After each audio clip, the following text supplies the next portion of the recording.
예수님의 돌아온 탕자 이야기를 여러분 기억하십니까? 탕자가 방황하여 살다가 모든 것을 잃어버리고 아버지께 돌아와서는 이런 말을 하지요. 지금부터는 아버지의 아들이라 일컬음을 감당하지 못하겠습니다. 감당하지 못하겠습니다. 이렇게 말을 하죠. 사실 탕자가 아버지를 떠날 때는 이런 식으로 이야기하지 않았어요. 어떻게 이야기합니까? 돌아가시지도 않은 아버지께 아버지여 재산 중에서 내게 돌아올 분깃 내 몫을 내게 주소서. 그 당시의 법으로 따르면 이건 죽지도 않은 아버지에게 빨리 돌아가세요 하는 말입니다. 아버지가 돌아가셔야 유산을 나누는 게 그 당시의 법이었는데 돌아가시지도 않았는데 내 몫을 빨리 주세요 하고 이야기하던 게 이게 아버지를 떠나기 전에 탕자의 태도였어요. 그런데 아버지를 떠나서 정말 죽음과 같은 고통을 가지고 나서 돌아와서는 하는 말은 아버지란 말도 못하죠. 아버지의 아들이라 내가 일컬음을 받지 못하겠습니다. 나 아들도 아닙니다. 진짜 못된 놈이요. 진짜 못된 놈이 아버지의 사랑을 그렇게 깨달을 필요는 없는데 참 유감입니다만 고생 진하게 하고 이제 돌아와서는 아버지 나는 아들도 아니에요. 이런 이야기를 하는 것이잖아요. 아버지의 사랑을 깨닫고 아버지에게 돌아오면서 사실 사람이 변한 거예요. 변했어요. 그전에는 당연하게 생각하던 것이 진짜 당연한 것이 아니다 하는 걸 깊이 이제 몸으로 체험한 것이죠. 몸으로. 그냥 말만 체험한 게 아니라 하나님의 은혜, 아버지의 은혜가 이건 감당하지 못할 것이다. 내 같은 거 어떻게 아들로 다시 돌아갈 수 있나 말이에요. 저 감당 못하겠습니다. 이제 아들이라 칭하지 마십시오. 그게 이제 당연하지 않은 걸 깨달은 자의 말의 변화예요. 은혜가 그냥 은혜가 아니라 우리가 이제 은혜라는 단어를 너무 많이 쓰다 보니까 grace, 제 이름에도 은자가 들어가거든요. grace. 은혜라는 단어를 쓰는데 이게 이제 바뀐 거예요. 어떻게 바뀌었느냐? amazing grace. 따라하겠습니다. amazing grace. 우리 예수 믿는 사람에게는 은혜가 그냥 은혜가 아니에요. 이 은혜는 amazing이에요. 나 이제 아들도 아닌 놈입니다.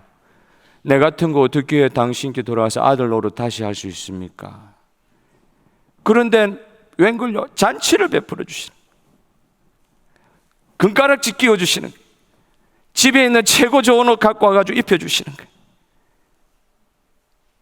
하는 짓은 악독하게 그지없었던 원수와 같은 자리에까지 떨어졌던 그 사람이었는데 그가 돌아왔을 때 잔치 베풀어 주시는 거예요.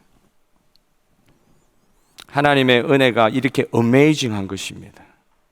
여러분, 저와 여러분 이 자리에 저는 오늘 이렇게 예배당에 들어오면서도 참 우리 교회에 은혜 주셔서 천박치고 예배 드리지 않게 하여 주시고 이렇게 비가 오늘 아침 많이 쏟아지더라고요. 그런데도 이렇게 예배당에 들어와서 안전하게 주님, 살아계신 주님 품 안에서 예배 드릴 수 있게 된 것이 아버지 하나님의 크신 은혜입니다. 그런데 이 은혜가 오늘 이 예배 드리면서 그냥 그레이스가 아니라 어메이징 그레이스로 바뀌는 시간 되었으면 좋겠습니다. 바울이 오늘 본문에서 내가 모든 사람에게 빚을 졌다, 모든 사람에게 빚을 졌다, 이게 사실 이해가 되지 않는 단어들이에요. 바울 자체의 성격상 그는 빚을 지고 살 사람이 아니었습니다. 남한테 이렇게 손 벌리고 살 수 있는 그런 성격의 사람이 아니었어요. 로마에 살고 있는 성도들에게 편지를 써서 로마서라고 하는데 사실 바울은 로마에 있는 성도들하고 아무 관계도 없었어요. 바울이 개척한 교회가 아니에요. 바울이 로마에 전도여행 가가지고 생긴 교회도 아니에요. 희한하게 생긴 교회예요. 바울이 전혀 알지 못하는 사람들이 세운 교회예요. 그런데도 이 로마 교회 교인들에게 편지를 보내면서 로마 교회들뿐만 아니라 그 교인들뿐만 아니라 내가 로마 제국에, 아니 이 세상 전체에 살고 있는 모든 사람들에게 빚진 사람이다, 하나님께 빚지고 있다, 이렇게 이야기하면 이해가 되는데 내가 모든 사람, 헬라인이나 야만이나 이 세상의 모든 사람이라는 뜻입니다. 그런 사람들에게 빚을 지고 있다, 이런 표현을 하는 거예요. 왜 이 표현을 하고 있을까? 바울이 단적으로 이야기하면 바울은 하나님의 놀라운 은혜에 빚을 지고 있는 것을 깨달았다는 거예요. 하나님의 은혜에 감격하게 되면서 하나님에 대한 생각도 바뀔 뿐만 아니라 이 세상을 쳐다보고 계시는 하나님의 마음을 조금이라도 이해하게 되면서 세상도 그냥 그전처럼 볼 수가 없게 된 거예요. 세상이 바르게 보이게 된 거예요. 다르게 보이게 된 거예요. 그전하고는 다르게 세상이 보이게 된 거예요. 예수 처음 믿어가지고 변화된 어떤 분이 간증하는 걸 들어보면 그렇게 주님을 인격적으로 영접하고 그 다음날 아침에 일어나서 세상을 보는데 그전의 세상하고 다르다는 거예요. 여러분도 그런 경험 하셨어요? 예수 그리스도를 인격적으로 내 마음속에 영접하고 난 뒤에 보는 세상은 이전에 예수님을 알지 못하던 때 보는 세상과 달랐습니다. 할렐루야. 이게 사도 바울의 마음이었어요. 갚을 수 없는 하나님의 사랑을 받고 보니까 어떻게 할 수 없이 감격이 올라오는 거예요. 그래서 오늘 이 본문 말씀을 통해서 첫 번째 우리가 생각해 볼 것은 하나님의 은혜가 우리 모두를 하나님께 빚진 자로 만들어 주신다는 것을 우리가 살아가면서 깨닫게 될 것인데, 오늘 이 아침에 이 말씀이 새로워지기를 바라요. 하나님의 은혜를 받은 사람은 우리 모두를 하나님께 빚진 자로 만드는 하나님의 은혜를 덧입은 것입니다. 사람들이 왜 하나님을 안 믿습니까? 왜 사람들이 하나님을 안 믿어요? 자기 자신의 한계를 인정하지 않고 자기 자신의 힘으로 내 한계를 극복해 가려고 할 때 하나님 믿을 수가 없어요. 자기 자신을 믿는 거예요. 여러분 진짜 그럴까요? 우리는 탕자처럼 깨달아야 합니다. 뭘 깨달아야 합니까? 자기 스스로는, 자기 스스로의 힘으로는 도저히 자신 안에 있는 죄의 문제, 인생의 결핍의 문제, 자신 안에 자기 스스로도 이해하지 못하는 구원의 문제, 이거를 해결할 수 없음을 스스로도 고백해야 된다. 탕자처럼. 사람은 자신의 한계를 보지 않고는 깨닫는 것이 없는 것 같아요. 한계 상황에 가야, 이 탕자처럼 가야, 그때서야 하나님의 이 은혜 아니고는 살 수 없구나, 이 고백을 하는 게 이게 사람인 것 같아요. 탕자가 깨달은 것이 무엇입니까? 탕자가 첫째 깨달은 것이 있어요. 그렇게 어렵게 되고 나서 첫째, 자기 한계를 인정하고 나서 첫째 깨달은 것이 있어요. 뭐라고요? 내가 돌아갈 수 없다. 누구에게 돌아갈 수 없다? 아버지에게 돌아갈 수 없다. 이걸 깨달은 거예요. 그걸 제일 먼저 깨달은 거예요. 무턱대고 나는 하나님 아버지께 돌아가면 된다, 이렇게 된 게 아니에요. 자기의 한계를 처참하게 경험하고 나서 자기를 발견하게 됐어요. 어떤 자기를 발견하고, 이제는 아버지께 돌아갈 수 없는 자기를 발견한 거예요. 이 꼴로 아버지께 어떻게 돌아가겠느냐, 이걸 알게 된 거예요. 그런데 탕자가 잘한 것이 있어요. 그렇게 후회만 하고 행동으로 옮기지 못하는 자리에서, 진짜 영원한 멸망의 자리에서 남아있지 않았어요. 탕자가 잘한 것 하나, 그냥 후회만 하고, 해환이 들고 슬픔이 나고 내가 왜 그랬을까, 후회만 하고 앉아있는 것이 아니라 돌아갈 수 없는 지경에 이르렀다 할지라도 몸을 돌려 아버지 집을 향하여 몸을 옮기고 다시 돌아가는 회개에 이르렀던 복을 탕자가 받았습니다. 후회하고 회개하고는 달라요. 후회로 끝나지 않았어요. 해환으로 끝나지 않았어요. 내가 지금 놔두고서 주님 앞에 못 들어가는 이런 입장에 있지만 내가 주님께, 아버지께로 돌아가야 살 수 있다는 걸 알고 회개하고 힘들어도 그 하나님께로, 아버지께로 몸을 옮긴 것이, 이게 탕자가 잘한 일입니다. 오늘 저와 여러분 회개의 영을 부어주시기를 원합니다. 회개의 영이 중요해요. 우리의 아버지 하나님께서 돌아가니까 무슨 일을 해주시는가? 잔치 벌려주셨다 했죠. 이게 어메이징하다는 거죠. 그냥 은혜가 아닌 거예요. 어메이징한 은혜를 돌아간 아버지 집에서 체험하게 된 것입니다. 바울도 그랬어요. 어떤 사람이 바울이었습니까? 예수님을 완전히 대적하던 사람이었어요. 예수님을 핍박하던 사람이었어요. 교회를 파멸시키려고 하던 사람이었어요. 그런데 예수 그리스도의 은혜를 받고 나서 어떤 은혜를 받았어요? 그냥 너 죄 용서 받았다, 이 정도 은혜가 아니라 이방인의 사도, 화목하게 하는 사신, 영적 제사장, 그런 위치로 올리셔서 하나님께서 바울을 제자 삼아 주신 거예요. 그냥 죄를 용서하신 것으로 끝나는 것이 아니라 잔치를 베풀어 주시고 사도를 만들어 주셨어요. 이게 어메이징한 것입니다. 그냥 은혜가 아닌 거예요. 갚을 수 있는 것, 열심히 노력해서 갚을 수 있는 것은 절대 은혜가 아닙니다. 그걸 은혜라고 이야기하지 않아요. 자기가 열심히 노력해서 받은 것을 내가 돌려드렸다. 신앙생활 그렇게 하는 경우가 있어요. 내가 은혜 받았으니까 은혜 받은 대로 내가 돌려드리면 되지. 이런 식으로 신앙생활 하는데 그거 아니에요. 진짜 우리가 받은 은혜는 갚을 수 없는 은혜를 받은 거예요. 여러분 믿습니까? 내가 받은 것을 돌려드릴 수 있다고요? No way. 혹시 그런 생각으로 신앙생활 하면서 좌절하지는 않으세요? 아무리 갚으려고도 갚을 수 없어요. 그래야 내가 좀 떳떳하니까. 그런데 우리가 받은 은혜는 그런 성격의 것이 아니에요. 우리가 갚을 수 없는 어메이징한 은혜를 우리가 받은 거예요. 이걸 당연하게 생각은 하면 안 됩니다. 신앙생활 수십 년 해도 오늘 이 시간 예배 드리는 것이 기적이 되게 하여 주시옵소서. 이걸 당연하게 생각하면 안 된다는 거예요. 당연하게 은혜도 당연하게 생각하는 그 늪에서 벗어나는 것이 진짜 탕자에게 임하는 은혜였고 오늘 저와 여러분이 필요한 은혜예요. 당연한 것이 아니에요. 어메이징한 은혜를 오늘도 우리가 체험하는 거예요. 누가복음 7장 41절 42절에 예수님이 비유로 말씀하지 않습니까? 50데나리온 500데나리온 빚진 자 둘이 있었는데 빚진 자가 둘이 있어 하나는 500데나리온 졌고 하나는 50데나리온을 졌는데 여기 중요한 말이 있습니다. 갚을 것이 없으므로. 여기 중요한 말이에요. 여기서 뭐라고요? 갚을 것이 없으므로. 이 다른 말로 하면 갚을 수 있는 능력이 없으므로 이 말이에요.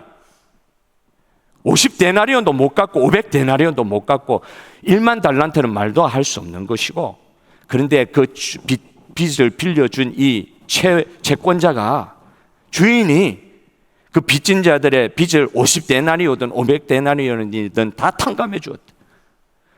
근데 둘 중에 누가 더 사랑하겠느냐? 채권자를.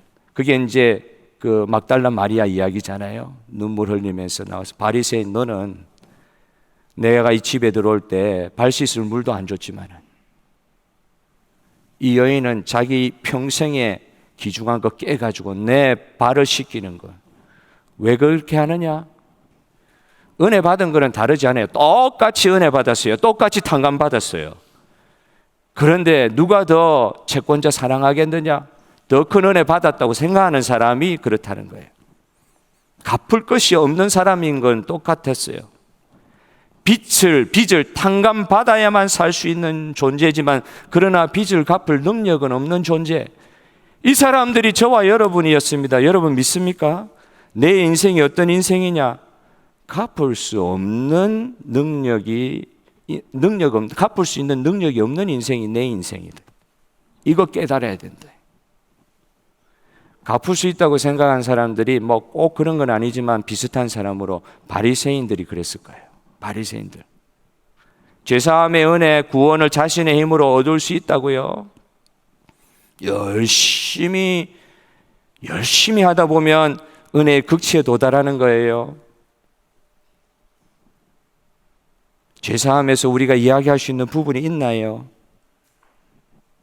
구원을 자신의 힘으로 얻을 수 있는 건가요? 죽고 나서 인생을 책임질 수 있다고 이야기하는 사람들이 많습니다. 어떻게 이야기하면서 그건 뭐 죽으면 그만이지 뭐. 죽고 나서 봐야지. 인간이 어떻게 그렇게 대단한 존재인가요? 죽으면 그만이지 하면서 인생을 자기 것처럼 이야기합니다. 영혼이 언제 자기가 만들어서 얻게 되었나요? 적어도 우리 예수 믿는 사람은 육체로만 살다 끝나는 인생이 아닌 걸 알잖아요. 우리 영혼이 우리 스스로 만든 건가요? 아니지 않습니까?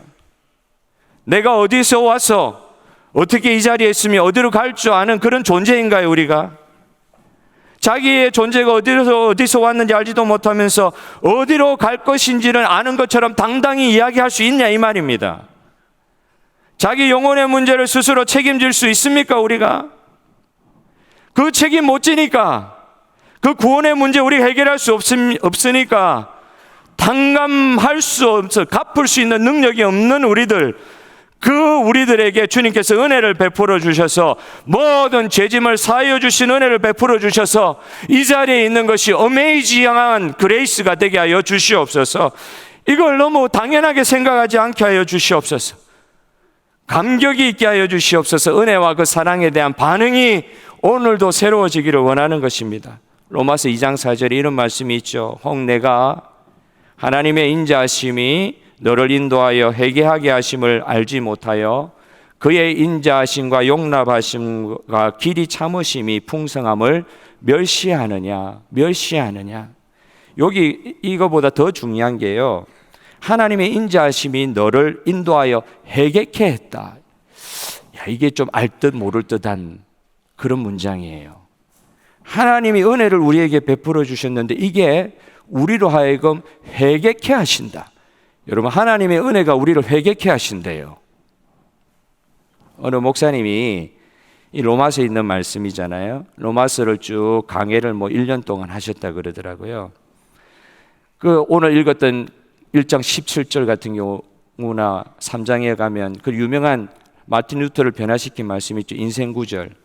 그런데 이 목사님은 오늘 읽은 이 2장 5절의 이 구절이 인생 구절이 되었대요. 하나님의 은혜가 나로 하여금 회개케 하시는구나. 그걸 깨닫게 되었대요. 하나님의 인자하심이라는 건 하나님의 헤세드 사랑이잖아요. 이 아가페 사랑이잖아요.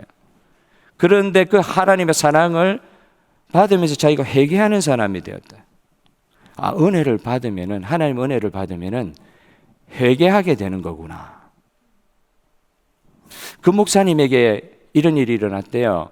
자녀가 있으신데 그 자녀 중 한 분이 학교에서 1등한 정도가 아니라 우리로 치면 NSW에서 1등을 한 거예요. 수학 과목 1등을 해가지고. 근데 이제 목사님이 우리 아이는 그 미국에 잘 사는 동네에 있기 때문에 우리 아이 가해시킬 수 있는데도 나 아이 한 번도 가해시킨 적이 없습니다.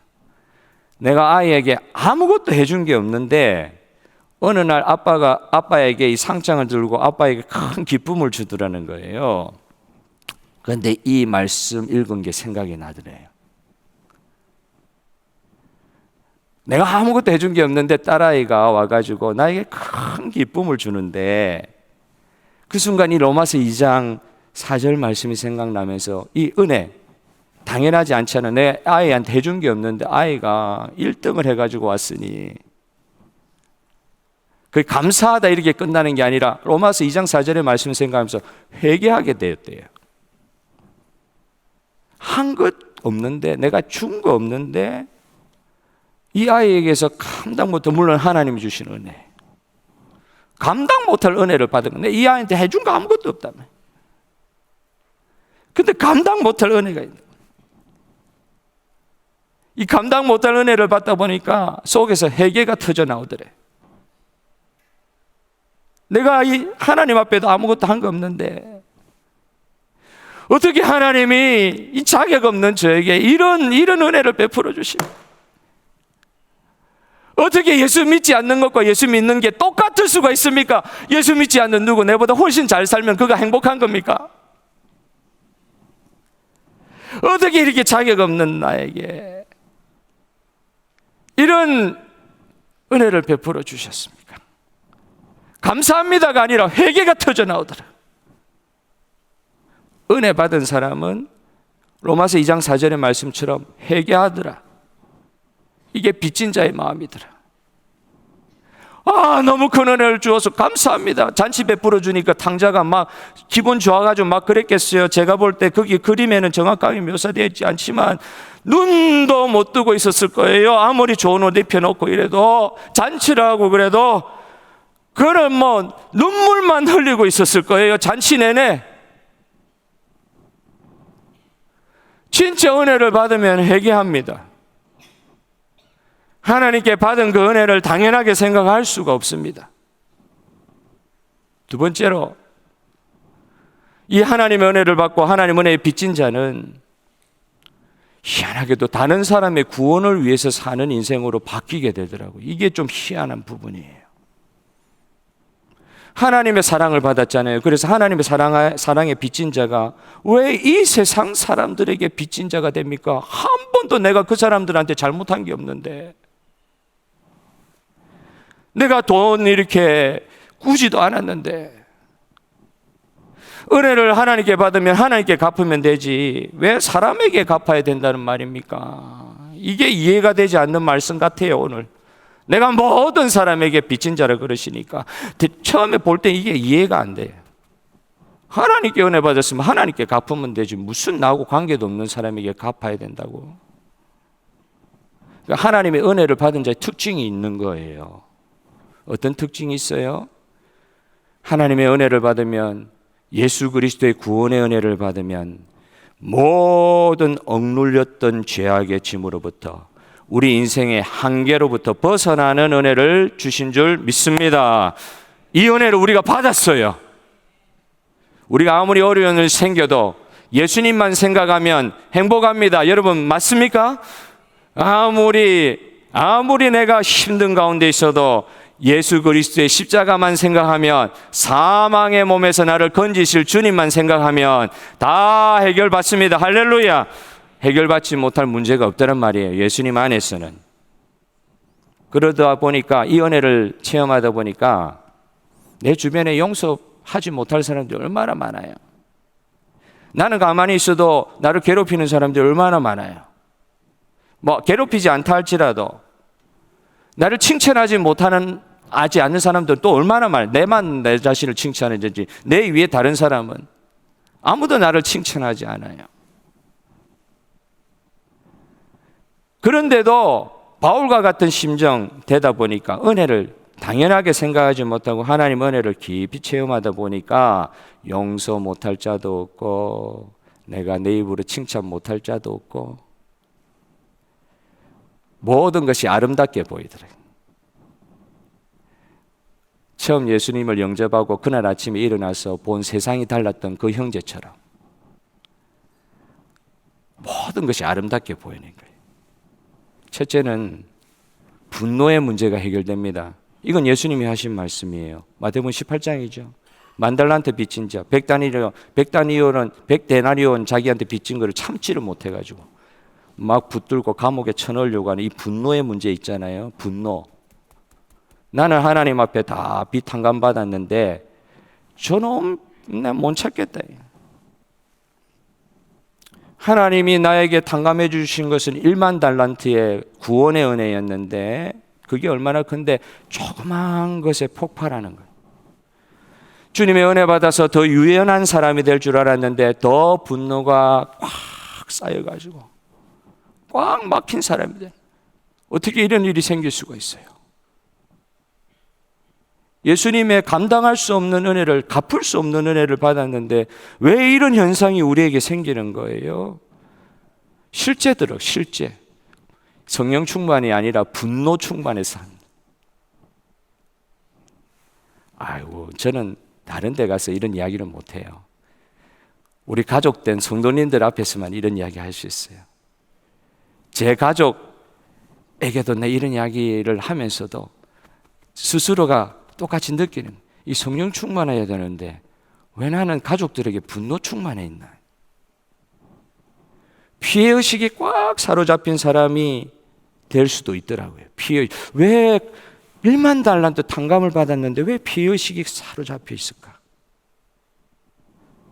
그런데 진짜 하나님의 은혜는 우리의 분노의 마음도 녹여주시는 줄 믿습니다. 할렐루야. 은혜 받으면은 이런 표현 써도 돼요. 은혜 받으면 바보 돼요, 바보. 은혜 받으면 흐물흐물해져요. 그렇게 날카롭지 않아요. 우리 안에 있는 이 분노의 마음도 가져가시는 하나님을 찬양합니다. 사탄에 뿌려놓은 죄악의 덫에서 해방되게 하여 주시기를 주님의 이름으로 축복합니다. 무슨 문제도 해결되느냐? 불평의 문제도 해결이 돼요. 마태복음 20장에 나와 있죠. 포도원에 늦게 들어온 사람들 보고 포도원에 먼저 들어와서 일한 사람들이 그 사람들에게 불평하는 게 아니라 똑같은 싹스를 주는, 똑같이 빚을 탕감해 주는, 싹스를 주는, 여기는 빚 탕감하는 게 싹 준다 그래서 똑같은 싹스를 주는 그 주인에게 화가 나가지고 불평하는 내용이 나오잖아요. 왜 우리를 똑같이 대우합니까? 주인 보고 불공평하다는 거예요. 그러나 여러분, 우리 주 예수 그리스도의 Amazing Grace를 가슴속 깊이 체험한 사람은 그 은혜를 받았으면 생각도 달라져요. 어떻게 생각이 달라지느냐? 자기가 얼마나 일할 수 있는 특권을 주님으로부터 받았는지 그걸 생각하는 거예요. 일하면서 흘린 땀을 생각하는 게 아니라 거리에서 불황자같이 그냥 살다가 끝날 인생을 하나님의 나라의 그 포도원으로 옮기셔가지고 아침부터 저녁까지 주님을 위해서 일할 수 있는 특권을 주셨습니다. 할렐루야. 이게 특권 받은 것으로 변하는 거예요. 마음이 달라지는 거예요. 마음이. 아이고, 내가 저 사람보다 땡볕에서 얼마나 고생했는데 나를 인정 안 해주냐, 이런 마음이 아니고, 나를 이 형편없이 거리에서 불황자와 같이 거지처럼 살다가 끝날 인생인데 기어코 포도원으로 들으셔가지고 처음부터 끝까지 일할 수 있도록 해주셨다. 많이 일할 수 있도록 해주신 주님께 대한 찬양이 넘쳐나오는 이 아침이 되기를 바랍니다. 나의 연약함과 죄성을 주님께서는 알고 계세요. 저는 나쁜 놈입니다.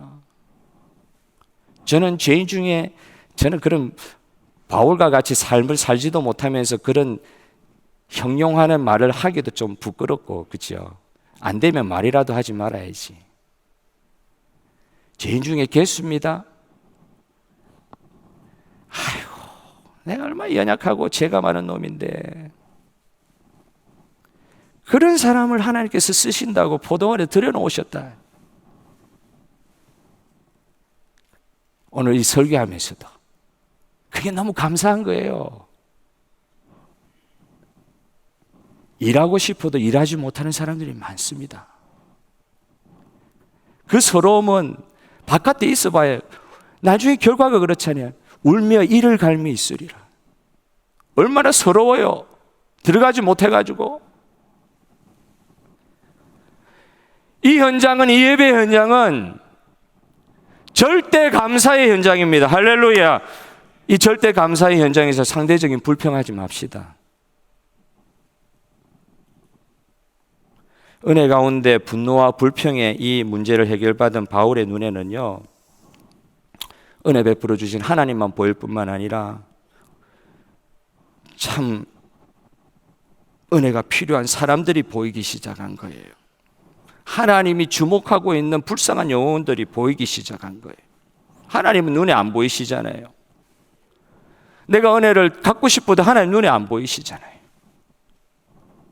그런데 하나님이 관심을 가지고 있는 이 세상에 대한 그 관심을 아버지의 마음의 억만 분의 1이라도 조금이라도 이해, 탕자가 그래서 돌아온 거 아니에요. 아버지의 마음의 억만 분의 1이라도 이해를 하게 됐다. 하나님 보이지는 않아도 하나님이 관심하고 있는 이 세상에 대한 마음이, 그 아버지의 마음 내 다 알지는 못하지만 그 아버지의 마음으로 세상을 조금이라도 볼 수 있는 기회가 생겼다. 내가 하나님께로부터 거저받았는데 이 거저받은 것을 무슨 대단한 거 나눠주는 것처럼 나눠주는 게 아니라 거저받은 것을 거저줘야 되겠다는, 은혜 받은 것을 은혜로 흘려보내야 되겠다고 하는, 나 형편없는 사람이지만 그런 용기가 생기기 시작한 거 아니겠어요? 자기 한 짓이 생각날 거 아니에요? 내가 어떤 사람이었니? 교회를 핍박하던 사람이었다.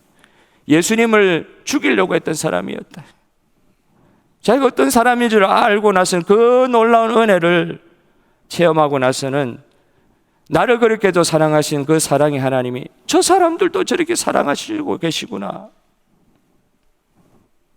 교회를 핍박하고 세상이 우리를 알아주지 않아도 너 왜 그러냐?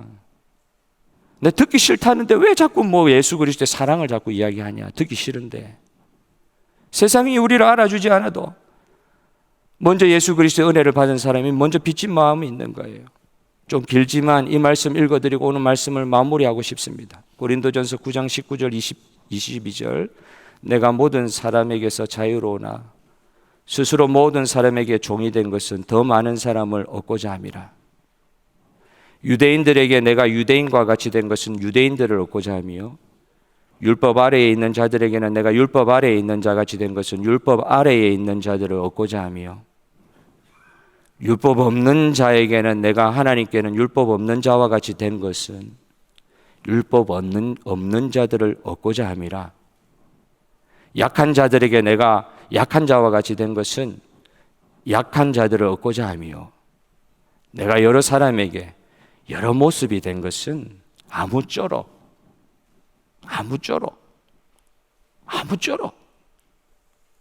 불가능하게 보여도 아무쪼록 몇 사람이라도 구원하고자 함이니. 바울은 모든 사람에게 자기가 종되었다고 이야기하면서 왜요? 종될 이유가 없는 사람인데 결론적으로 아무쪼록 몇 사람이라도 내가 구원하려고 이렇게 한다. 여기 이 짧은 본문에 얻고자 함이라 5번 이상 반복되고 있어요.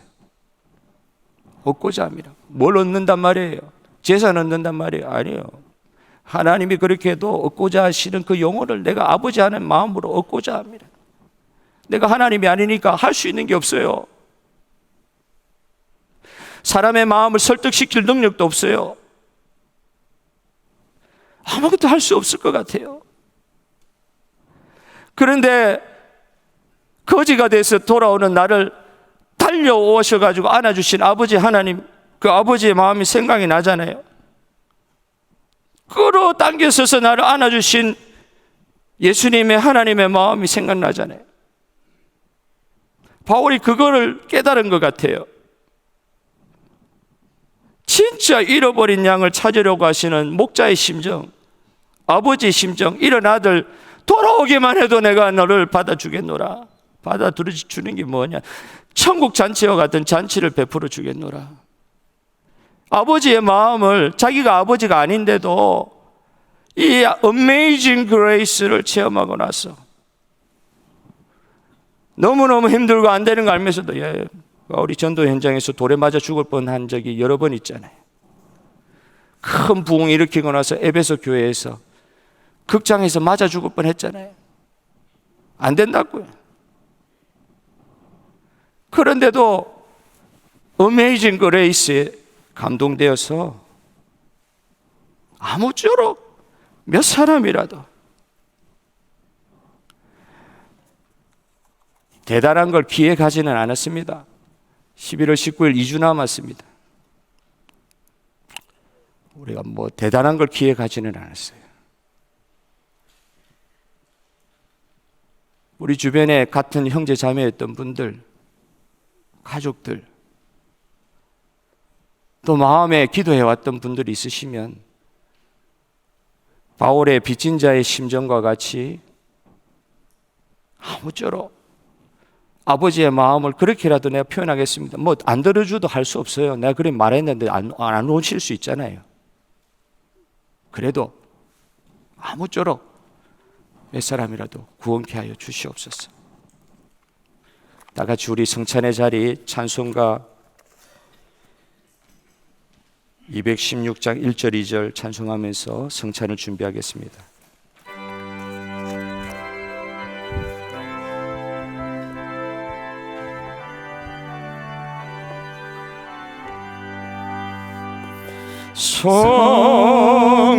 성자의 귀한 몸 날 위하여 버리신 그 사랑 고마워라.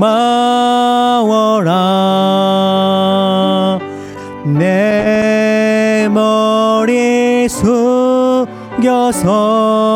주님께 빚는 말 나무어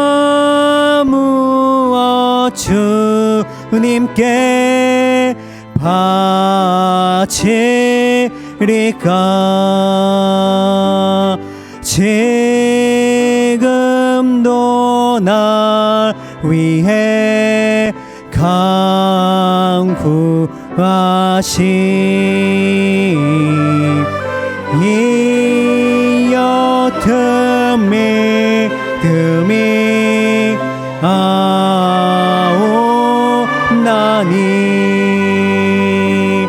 주님의 사랑 고맙고 놀라워 찬송과 기도를 쉬지 않네.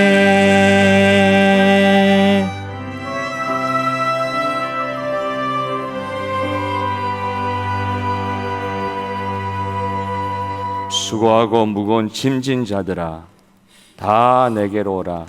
내가 너희를 쉬게 하리라. 나는 마음이 온유하고 겸손하니 나의 멍에를 메고 내게 배우라. 그리하면 너희 마음이 쉼을 얻으리라. 성찬에 초대하시는 우리 주 예수님께 이 시간 나누어 주시는, 직접 예수님께서 나누어 주시는, 떡을 찢어서 나누어 주시는 예수님의 몸을 이 시간 기념을 먼저 하도록 하겠습니다. 받으신 몸을 받으시고 나서 잠시 기다려 주시고 함께 주님의 몸을 기념하도록 하겠습니다.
내가 너희에게 전한 것은 주께 받은 것이니 곧 주 예수께서 잡히시던 밤에 떡을 가지사 축사하시고 떼어 가라사대 이것은 너희를 위하는 내 몸이니 이것을 행하여 나를 기념하라 하셨습니다.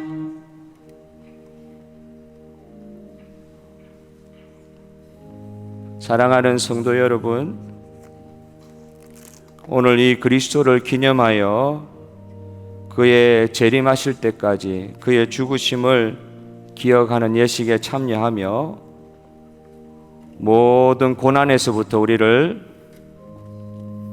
건지시고 우리를 경고케 하시고 자기의 백성에게 힘을 주시고 죄를 대적케 하시고 강하게 하시는, 또 마음의 평안함과 영생의 소망을 확신케 하시는 주님의 은혜를, Amazing Grace를, 감당할 수 없는, 갚을 수 없는 은혜를 감격하는 이 시간 되기를 바랍니다.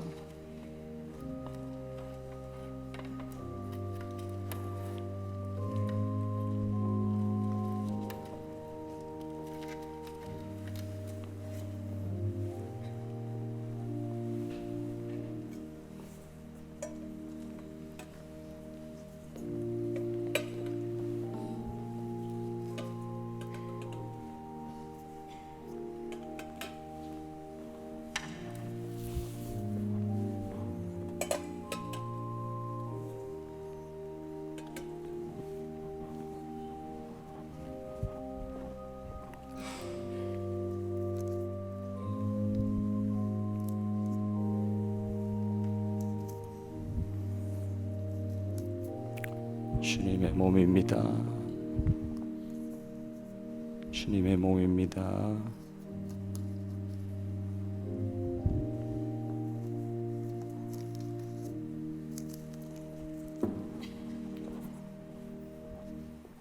우리 다 같이 주님의 몸을 우리 공동체로 시드니 중앙장로교회 모든 성도들 함께 기념하도록 하겠습니다.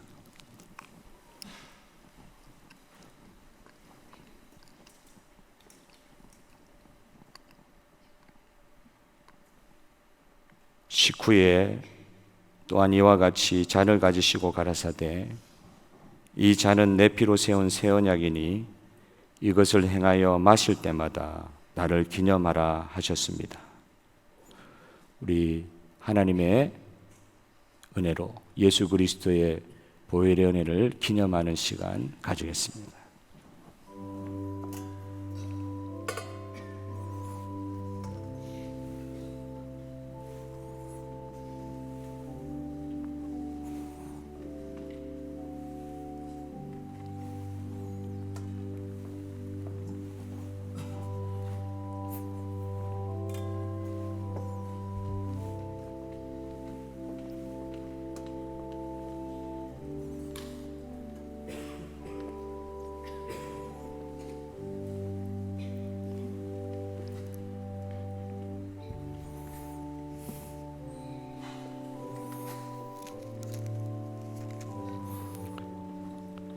나는 참 포도나무요 내 아버지는 농부라. 물은 내게 붙어 있어 열매를 맺지 아니하는 가지는 아버지께서 그것을 제거해 버리시고 물은 열매를 맺는 가지는 더 열매를 맺게 하려 하여 그것을 깨끗하게 하시느니라. 너희는 내가 일러준 말로 이미 깨끗하여졌으니 내 안에 거하라. 나도 너희 안에 거하리라. 가지가 포도나무에 붙어 있지 아니하면 스스로 열매를 맺을 수 없음같이 너희도 내 안에 있지 아니하면 그러하리라. 나는 포도나무요 너희는 가지라. 그가 내 안에 내가 그 안에 거하면 사람이 열매를 많이 맺나니 나를 떠나서는 너희가 아무것도 할 수 없습니다.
주님의 보혈입니다. 주님의 보혈입니다. 주님의 보혈입니다. 주님의 보혈입니다.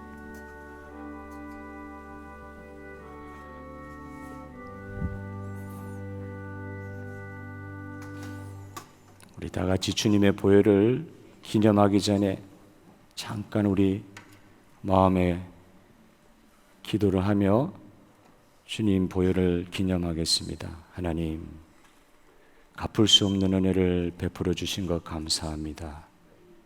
이 보혈의 은혜를 덧입고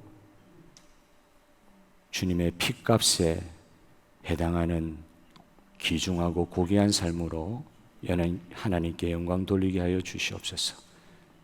마음속으로 잠시 10초 동안 묵상하시고 그리고 보혈을 다 같이 기념하겠습니다.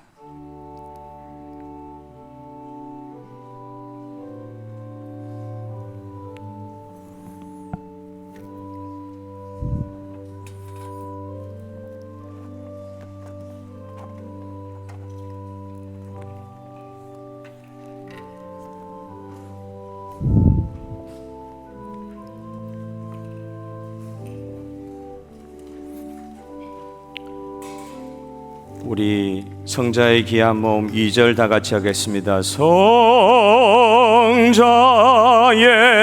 귀한 몸 나 위 1절 하겠습니다. 버리신 그 사랑, 버리신 그 사랑, 버리신 그 사랑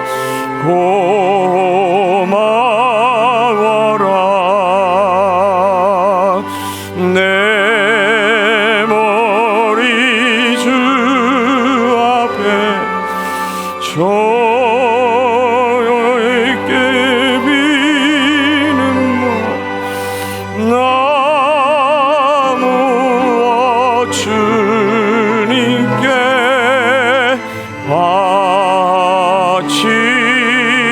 바치리까. 찬송 295장 다 같이 찬송하시면서 우리 예물을 하나님 앞에 올려드리겠습니다. 295장.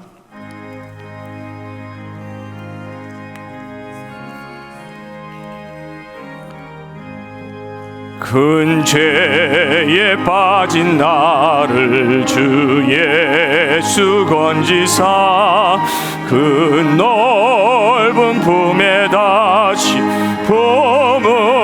품으시는 애는 저 바다보다 깊고 저 하늘보다 높다.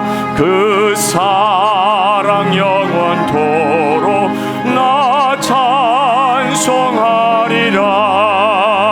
날로 더욱 귀하다. 날로 더욱 귀하다. 한이 없이 넓은 우리 주의 사랑 날로 더욱 귀하다. 옛날에 유대 땅에 주 예수 다닐 때 그 은혜 받으려고 금물이 모였네. 눈 먼저 병든 자를 다 고쳐주셨으니 나 같은 죄인까지 그네 받도다. 날로 더욱 귀하다. 날로 더욱 귀하다. 한이 없이 넓은 우리 주의 사랑 날로 더욱 귀하다. 주 크신 사랑으로 만 백성 위하여 그 십자가의 고난 다 받으셨으니 그 속죄 받은 성도 큰 소리 함께 높여 온 천지 울리도록 주 찬송하리라. 날로 더욱 귀하다. 날로 더욱 귀하다. 한이 없이 넓은 우리 주의 사랑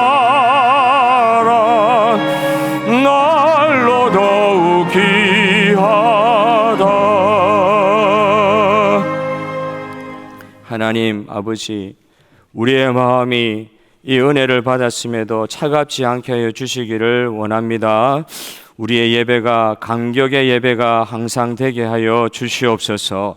우리 주 예수 그리스도의 은혜를 생각만 해도 내 자신의 불평과 불만과 모든 분노는 다 사라지게 하여 주옵시고, 우리가 항상 주님의 은혜를 받아 누린 자로서 주님의 마음의 억만 분의 1이라도 깨달아 아무쪼록 몇 사람이라도 구원하는 자리에 우리 하나님께 빚진 자로, 온 세상에 빚진 자로, 은혜에 빚진 자로 이번 한 주간 하나님께 영광 올려드리는 귀한 삶 되게 하여 주시옵소서. 바친 손길들 주님 축복하여 주시옵소서. 아픈 자들 낫게 하여 주시옵소서. 시험 든 자들 회복되게 하여 주시옵소서. 구원받아야 될 자들 예배를 통해 나오게 하여 주시옵소서. 예수님의 이름으로 기도하옵나이다. 아멘. 지금은 우리 주 예수 그리스도의 은혜와 하나님의 사랑과 성령의 교통하심이 오늘 예배에 나와 주의 말씀 듣고 예배드리고 난 이후에 우리의 삶을 은혜의 빚진 자로서의 삶으로 하나님께 영광 올려드리기를 원하는 모든 주의 백성들 머리 위에 주님의 피로 값주고 사신 교회 위에 지금부터 영원토록 함께 있을지어다. 아멘.